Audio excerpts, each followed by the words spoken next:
অবশ্যই ভালো আছো। বর্তমান বিশ্ব এবং দেশের যে পরিস্থিতি, এই পরিস্থিতিতে তোমরা অবশ্যই সাবধানে থাকবে, নিরাপদে থাকবে এবং স্বাস্থ্যবিধিগুলো মেনে চলবে।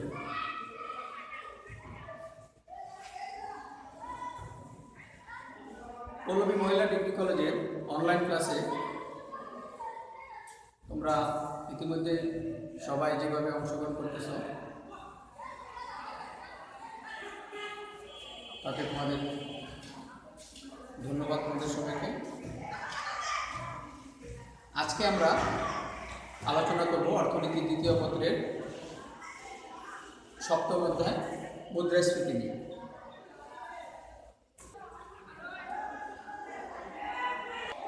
এই অধ্যায়ে আলোচনা শেষে আজকে তোমরা যা জানতে পারবে সেটা হচ্ছে মুদ্রাস্ফীতির ধারণা ব্যাখ্যা করতে পারবে, মুদ্রাস্ফীতি পরিমাপের পদ্ধতি ব্যাখ্যা করতে পারবে, বিভিন্ন শ্রেণীর উপর মুদ্রাস্ফীতির প্রভাব বিশ্লেষণ করতে পারবে, বাংলাদেশে মুদ্রাস্ফীতি প্রতিকারের উপায়সমূহ ব্যাখ্যা করতে পারবে। শিক্ষার্থী বন্ধুরা, আমরা মুদ্রাস্ফীতি সম্পর্কে আজকে আলোচনা করব। যে মুদ্রাস্ফীতি, সাধারণত মুদ্রাস্ফীতি বলতে উৎপাদন বৃদ্ধি না পেয়ে অর্থের যোগান বৃদ্ধিকে বোঝায়। যদি দ্রব্য সামগ্রিক যোগান বৃদ্ধি না পেয়ে অর্থের যোগান বৃদ্ধি পায়, তবে মুদ্রা বা অর্থের ক্রয় ক্ষমতা হ্রাস পায়, দ্রব্যমূল্য বৃদ্ধি পায়। এটি কোনো আকস্মিক বিষয় নয়।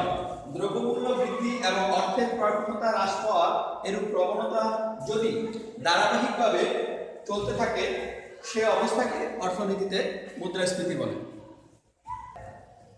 শিক্ষার্থী বন্ধুরা, মুদ্রাস্ফীতি সম্পর্কে প্রথম দিকে ডেভিড হিউম মত প্রকাশ করেন যে দেশের ধাতব মুদ্রা অধিক প্রবেশের ফলে জিনিসপত্রের দাম বাড়তে থাকবে, বাণিজ্যিক সুযোগ সুবিধার পথে বাধা আসবে।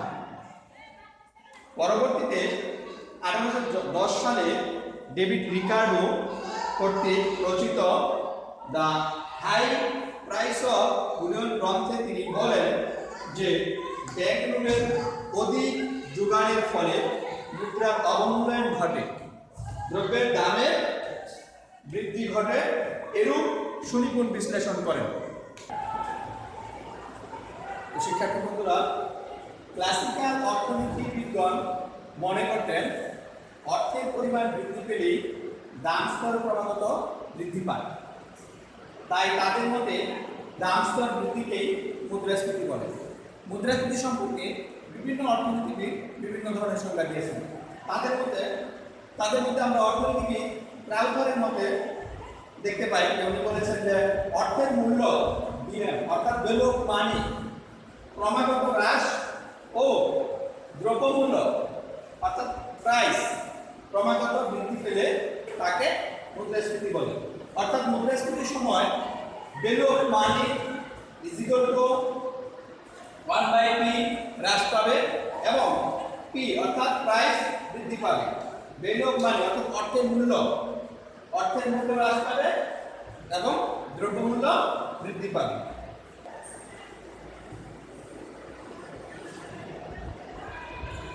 পুলবর্নের মতে, অধ্যাপক পুলবর্নের মতে,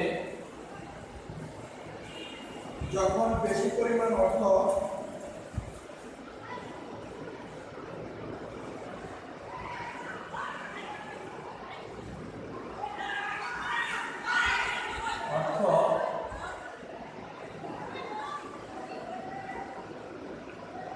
অল্প পরিমাণ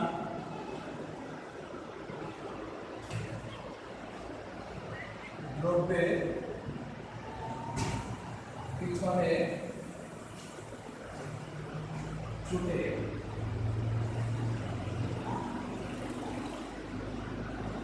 তখন তাকে মুদ্রাস্ফীতি বলে। অর্থাৎ too much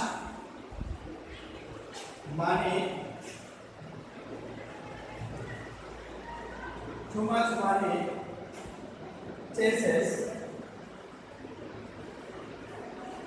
too much money chases too few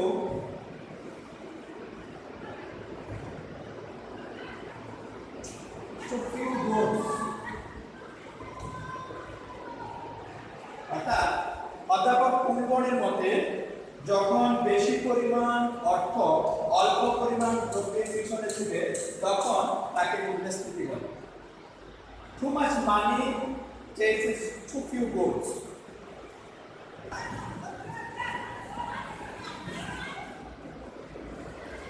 মুদ্রাস্ফীতির সময়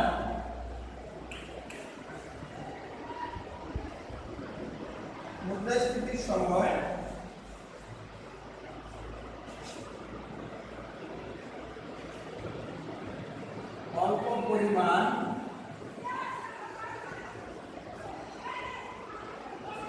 দ্রব্য ক্রয় করতে অধিক অর্থ ব্যয় করতে হবে।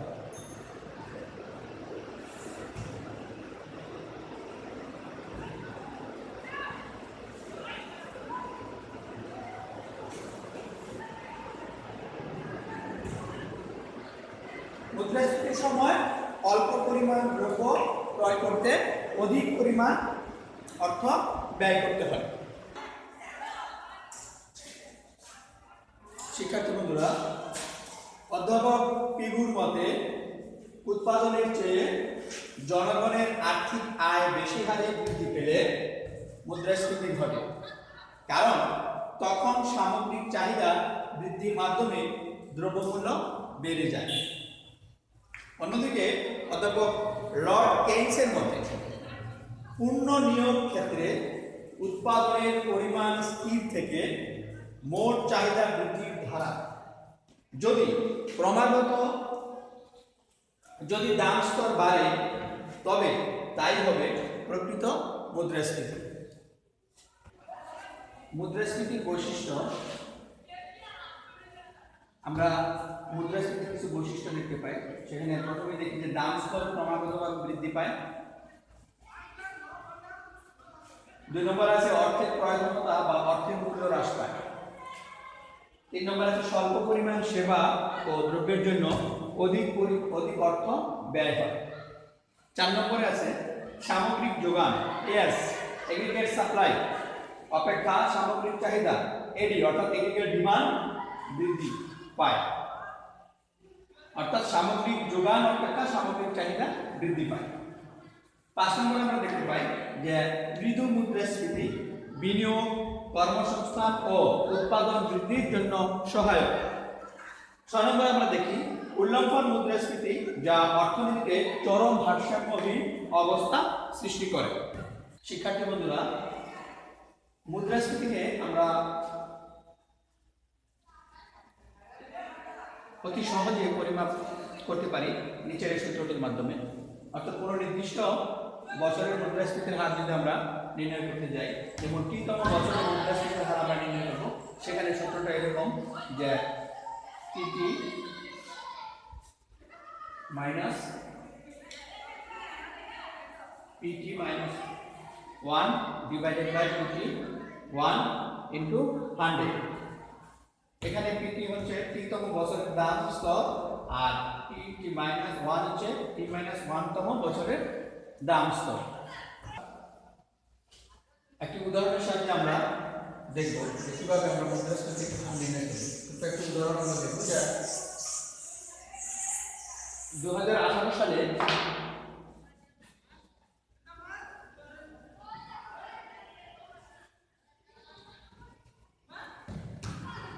উদাহরণটি আমরা দেখব 2018 সালে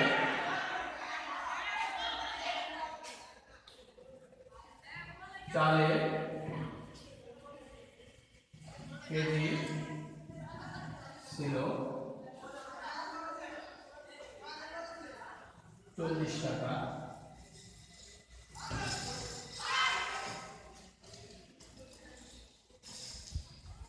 2019 সালে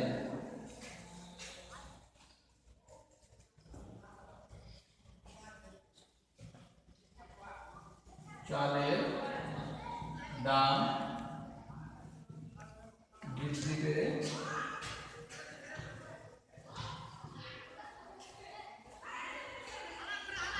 কেজি 50 টাকা হলো। কেজি 50 টাকা হলো। সুতরাং 2019 সালে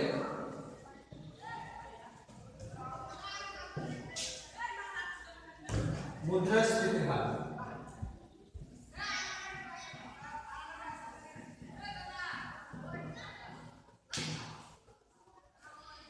is equal to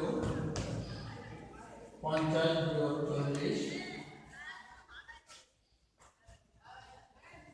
40 into 100 অর্থাৎ 25%। আমরা একটা উদাহরণ এখানে লিখছি যে 2018 সালে চালের কেজি ছিল 40 টাকা এবং 2019 সালে চালের দাম বৃদ্ধি পেয়ে কেজি 50 টাকা হলো।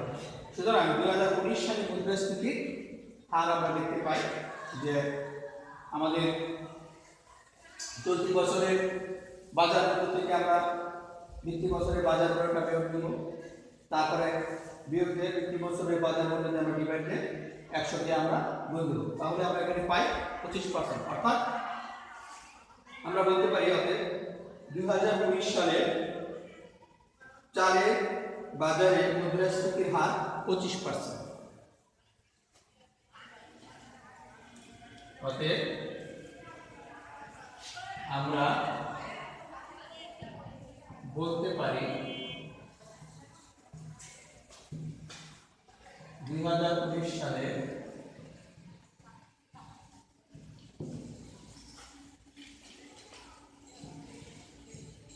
চালের বাজারে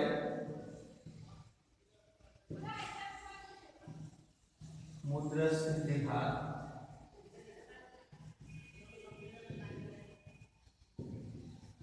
25%।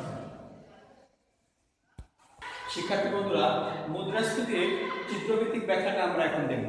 যে রেখাচিত্রে আমরা দেখতে পাই যে মুদ্রাস্ফীতির রেখাচিত্রের মাধ্যমে বিশ্লেষণ করলে আমরা দেখি যে ভূমি অক্ষে অর্থাৎ ও ওয়াই অক্ষে আমরা উৎপাদন করতেছি এবং লম্ব অক্ষে অর্থাৎ আমরা ও পি অক্ষে আমরা ধরতেছি পি অর্থাৎ দাম স্তর। আমরা লম্ব অক্ষে দাম স্তর এবং ভূমি অক্ষে আমরা ধরছি উৎপাদন। এখানে আমরা দেখতে পাই যে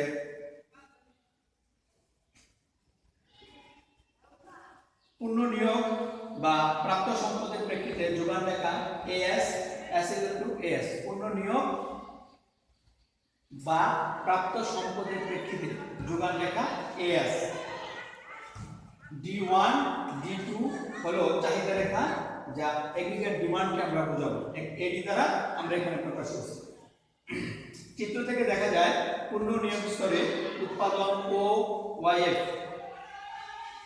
পূর্ণ নিয়োগ স্তরে উৎপাদন ও ওয়াইএফ অবস্থায় যোগান স্থির থেকে চাহিদা বৃদ্ধি পেয়ে D1 থেকে D2 হলে দাম স্তর বৃদ্ধি পেয়ে A থেকে B এ অর্থাৎ P1 থেকে P2 পরিমাণ হয়। দাম স্তর P1 থেকে বৃদ্ধি পেয়ে P2 পরিমাণ হয়। সুতরাং মুদ্রাস্ফীতির পরিমাণ এখানে আমরা দেখতে পাই P1 P2 BA1, এই পরিমাণটি হচ্ছে মুদ্রাস্ফীতির পরিমাণ। আমরা মুদ্রাস্ফীতির প্রকারভেদ সম্পর্কে এখন জানব। মুদ্রাস্ফীতির প্রকারভেদ আমরা দেখি যে বিভিন্ন ধরনের মুদ্রাস্ফীতি আমরা দেখতে পাই। কারণ ও প্রক্রিয়া ভিত্তিক মুদ্রাস্ফীতি, সময় ভিত্তিক মুদ্রাস্ফীতি, আওতা ভিত্তিক মুদ্রাস্ফীতি, নিয়োগ ভিত্তিক মুদ্রাস্ফীতি, গতি ভিত্তিক মুদ্রাস্ফীতি, প্রত্যাশা ভিত্তিক মুদ্রাস্ফীতি এবং নিয়ন্ত্রণ ভিত্তিক মুদ্রাস্ফীতি। আমরা প্রথমেই দেখি যে কারণ ও প্রক্রিয়া ভিত্তিক মুদ্রাস্ফীতির ভিতরে আছে অতিরিক্ত মুদ্রাস্ফীতি, ঘাটতি, পরিচিত মুদ্রাস্ফীতি, প্রসারিত ঋণের প্রভাব, আছে চাহিদা বৃদ্ধিজনিত মুদ্রাস্ফীতি, আছে ব্যয় বৃদ্ধিজনিত মুদ্রাস্ফীতি। আমরা সময় ভিত্তিক মুদ্রাস্ফীতির ভিতরে দেখতে পাই যে শান্তিকালীন যুদ্ধকালীন এবং যুদ্ধ পরবর্তী অবস্থায় মুদ্রাস্ফীতি আমরা দেখতে পাই। আমরা আওতাভিত্তিক মুদ্রাস্ফীতি দেখতে পাই যে জাতীয় এবং আন্তর্জাতিক মুদ্রাস্ফীতি। আমরা নিয়ন্ত্রণ ভিত্তিক মুদ্রাস্ফীতি দেখতে পাই যে অবাধ মুদ্রাস্ফীতি একটা হচ্ছে, আরেকটা হচ্ছে অবদমিত।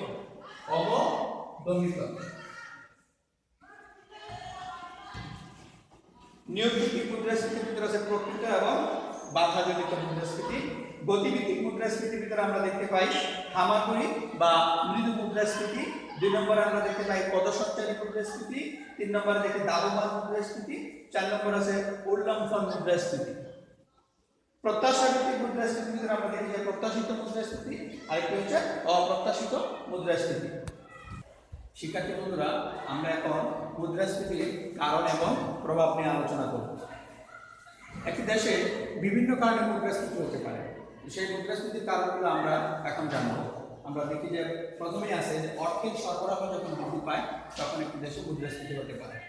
2 নম্বরে দেখি যে অর্থের প্রচলন গতি, ফিশার বলেছেন ফিশারের মধ্যে যে অর্থের প্রচলন গতি যদি বেড়ে যায় তাহলে মুদ্রাস্ফীতি সৃষ্টি হতে পারে। আমরা পরবর্তীতে দেখতে পাই অর্থের মূল্য হ্রাস মুদ্রাস্ফীতির একটি কারণ। তারপরে দেখতে পাই ব্যাংক ঋণের প্রসার। একটি দেশে ভূতলীন যে ব্যাংক ব্যবস্থা আছে সেখানে যদি পর্যাপ্ত পরিমাণে ঋণের প্রসারণ ঘটে তবে মুদ্রাস্ফীতি হতে পারে। ঘাটতি অর্থ সংস্থানের জন্য হতে পারে, যুদ্ধ ব্যয় নির্বাহের জন্য মুদ্রাস্ফীতি হতে পারে। উৎপাদন হ্রাস আছে, জনসংখ্যা বৃদ্ধি এবং প্রাকৃতিক দুর্যোগ। পরবর্তী আমরা দেখতে পাই বেতন বা আর্থিক আয় বৃদ্ধি। যখন একটি দেশে সামগ্রিক আর্থিক ব্যবস্থা যখন বেতন এবং মানুষের আর্থিক আয় বৃদ্ধি পায় তখন মুদ্রাস্ফীতি হতে পারে। পরবর্তীতে আমরা দেখতে পাই সামগ্রিক চাহিদা বৃদ্ধি, অর্থাৎ এগ্রিগেট ডিমান্ড যেটাকে আমরা বলি, যে সামগ্রিক চাহিদা যদি বৃদ্ধি পায় তখন মুদ্রাস্ফীতি ঘটতে পারে। ব্যয় বৃদ্ধি, উৎপাদন ব্যয় বৃদ্ধি পেলে আমরা দেখি যে মুদ্রাস্ফীতি হতে পারে। সরকারি ব্যয় বৃদ্ধি, সরকার বিভিন্ন কারণে বিভিন্ন কল্যাণমূলক কাজের জন্য সরকার ব্যয় করে থাকে, সেই ব্যয় যখন বেড়ে যায় বা ব্যয়ের পরিমাণ যখন বৃদ্ধি পায় তখন মুদ্রাস্ফীতি হতে পারে। পরোক্ষ কর, আমরা দেখি যে পরোক্ষ কর যদি বৃদ্ধি পায় তাহলে মুদ্রাস্ফীতি হতে পারে। তারপরে দেখা যায় ব্যয়যোগ্য আয় বৃদ্ধি, মানুষের হাতে যখন অধিক পরিমাণে অর্থ থাকে এবং সেটা যখন ব্যয়যোগ্য আয় হয়, সে আয়ের অধিকাংশ যখন মানুষ ব্যয় করে সেক্ষেত্রে আমরা দেখি যে মুদ্রাস্ফীতি হতে পারে। তারপরে দেখতে পাই যে কৃত্রিম সংকট সৃষ্টি। আমরা দেখি যে কিছু অসাধু ব্যবসায়ী আছে যারা অধিক মুনাফা লাভের জন্য কৃত্রিম সংকট সৃষ্টি করে। বিভিন্ন নিত্য প্রয়োজনীয় দ্রব্য থেকে শুরু করে অন্যান্য দ্রব্যের ক্ষেত্রে আমরা দেখি যে ব্যবসায়ীরা যখন কৃত্রিম সংকট সৃষ্টি করে তখন দ্রব্যের দাম বেড়ে যায় এবং তখন এক ধরনের মুদ্রাস্ফীতি দেখা যায়। একটি সর্বশেষ আমরা যে বিষয়টি দেখতে পাই যে শ্রমিক সঙ্গে আন্দোলনের পক্ষে বেতন বৃদ্ধি। যখন কোনো একটি প্রতিষ্ঠানের বা শিল্প প্রতিষ্ঠানে যখন শ্রমিকরা বিভিন্ন বেতন ভাতার জন্য তারা আন্দোলন করে, সেই আন্দোলনের মধ্যে যখন তাদের বেতন বৃদ্ধি পায় তখন দেখা যায় তাদের হাতে প্রচুর পরিমাণ যখন অর্থের প্রচলন আসে, অর্থ যখন প্রচুর পরিমাণে তাদের হাতে আসে তখন তারা সেটা আবার ব্যয় করার জন্য সেটা মার্কেটে নিয়ে যায়। সেক্ষেত্রে দেখা যাচ্ছে যে দ্রব্য মূল্য বৃদ্ধি পেতে পারে। তো আমরা মুদ্রাস্ফীতির এই কারণগুলো সম্পর্কে জানব।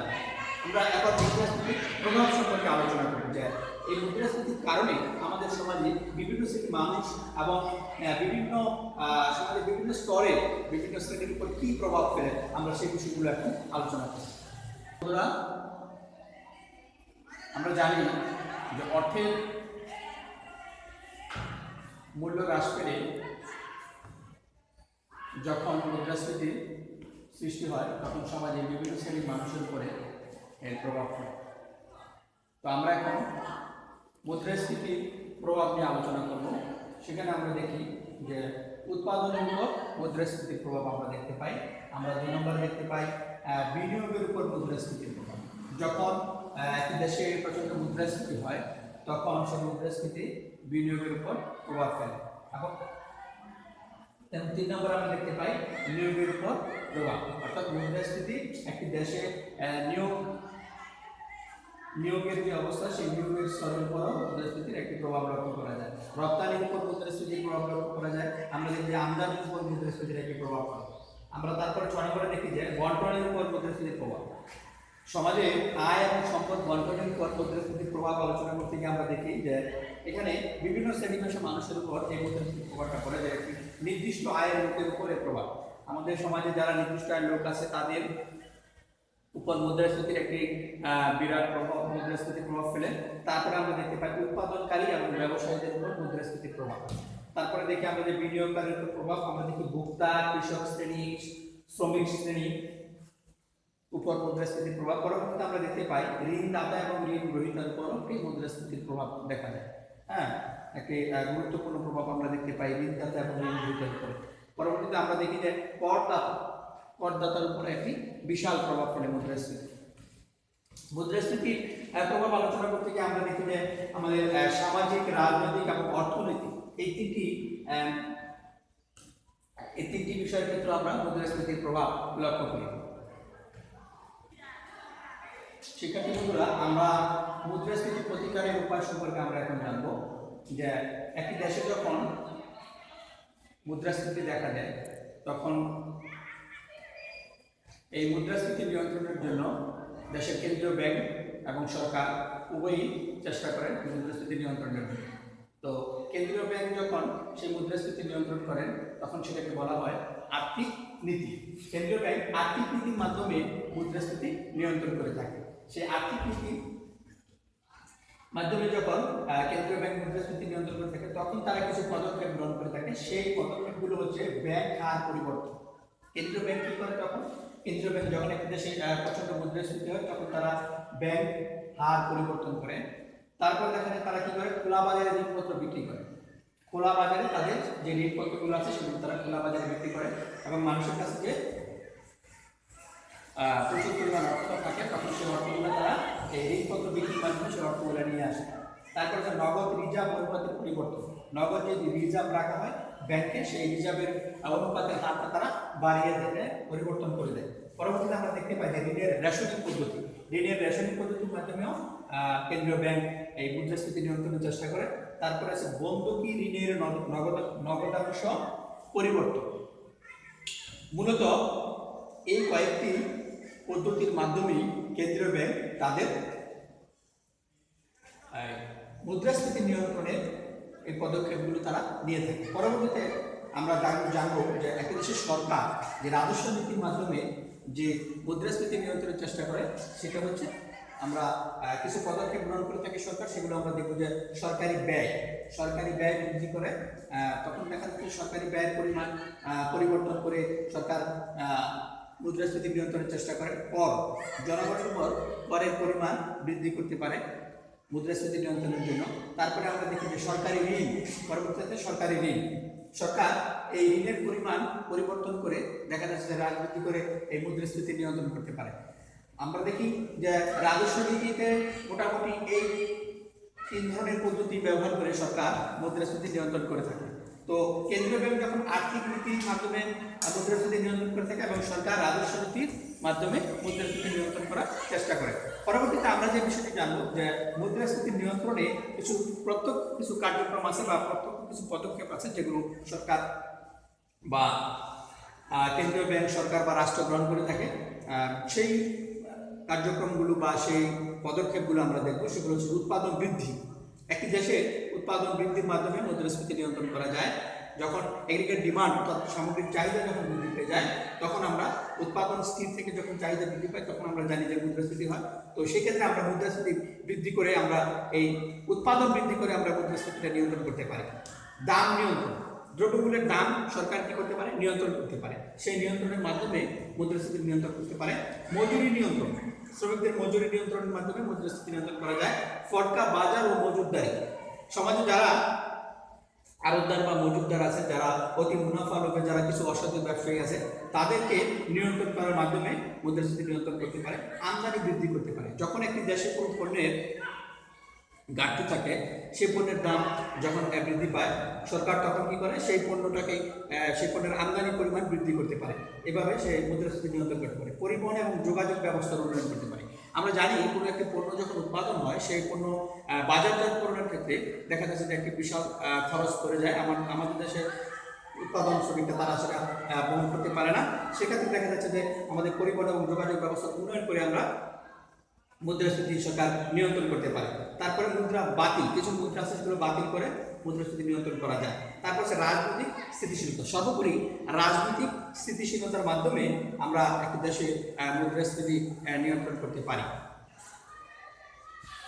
আজকে পাঠদান শেষে আমরা যে বিষয়গুলো জানতে পারলাম বা যে বিষয়গুলো আমরা আজকে আলোচনা করলাম সেই বিষয়গুলো আমরা দেখব। যেখানে মুদ্রাস্ফীতি কি আমরা জানলাম, আজকে আলোচনা করলাম মুদ্রাস্ফীতির বৈশিষ্ট্য সম্পর্কে, আলোচনা করলাম মুদ্রাস্ফীতির কারণ এবং প্রভাব। আমরা মুদ্রাস্ফীতির প্রকারভেদ বিভিন্ন প্রকার মুদ্রাস্ফীতি নিয়ে আলোচনা করলাম। আমাদের বিভিন্ন শ্রেণীর মানুষের উপরে বা বিভিন্ন শ্রেণীর উপরে মুদ্রাস্ফীতির প্রভাব সেই বিষয়গুলো নিয়ে আমরা আলোচনা করলাম। সর্বশেষ আমরা আলোচনা করলাম মুদ্রাস্ফীতির প্রতিকার নিয়ে, অর্থাৎ মুদ্রাস্ফীতি একটি দেশে বা আমাদের বাংলাদেশের প্রেক্ষাপটে যদি বলা হয় যে বাংলাদেশের মুদ্রাস্ফীতি প্রতিকারের উপায়সমূহ নিয়ে আমরা আলোচনা করলাম। তো এই বিষয়গুলো আলোচনা শেষে আমাদের বাড়ির কাজ যে থাকবে, আমাদের বাড়ির কাজগুলো তোমরা লিখে করে রাখবা এবং সেই বাড়ির কাজগুলো তোমরা শিক্ষার্থী বন্ধুরা, বাড়ির কাজে আমরা তোমাদেরকে বাড়ির কাজ থাকবে যে মুদ্রাস্ফীতির ধারণা ব্যাখ্যা করো। 2 নম্বরে হচ্ছে মুদ্রাস্ফীতি সবসময় খারাপ নয়, বুঝিয়ে লেখো। 3 নম্বর হচ্ছে মুদ্রাস্ফীতির কারণ এবং প্রভাব আলোচনা করো। 4 নম্বরে আমরা দেখতে পাই যে আছে একটি দেশের জন্য মুদ্রাস্ফীতি আশীর্বাদ না অভিশাপ, এই সম্পর্কে তোমার মতামত ব্যক্ত করো। শিক্ষার্থী বন্ধুরা, আমরা মুদ্রাস্ফীতি সম্পর্কে আজকে আলোচনা করলাম। তো মুদ্রাস্ফীতি একটি দেশের জন্য